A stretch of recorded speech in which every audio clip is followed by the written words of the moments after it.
Ito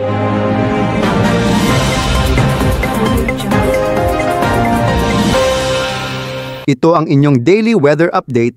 Ngayong araw, tutukan natin ang patuloy na pag-ulan dala ng habagat at ang latest update sa bagong low pressure area. Tara, simulan na natin. Isang bagong low pressure area o LPA ang namataan ng Pag-asa sa layong 600 kilometro sa silangan ng Baler, Aurora. Bagamat hindi pa ito isang bagyo, mahalagang bantayan ito dahil malaki ang epekto nito sa panahon sa malaking bahagi ng bansa. Ang LPA na ito ay nagpapalakas ng umiiral na habagat o southwest monsoon na siyang dahilan ng mga nararanasang malalakas na pag-ulan sa kanlurang bahagi ng Luzon, ilang bahagi ng Visayas at Mindanao. Asahan pa rin ang tuloy-tuloy na pag-ulan sa mga susunod na oras lalo na sa mga lugar gaya ng Zambales, Bataan, Palawan at ilang bahagi ng Mindoro at Western Visayas. Hindi rin malayong makaapekto ito sa Metro Manila kaya't pinapayuhan ang lahat na maging alerto sa posibleng pagbaha o landslide lalo na sa mga mabababang lugar. Samantala, sa labas naman ng Philippine Area of Responsibility, isang tropical storm na pinangalan ng Wu-Tip ang kasalukuyang nasa layong 875 kilometro sa kanluran ng Hilagang Luzon. Taglay nito ang lakas ng hangin na umaabot sa 65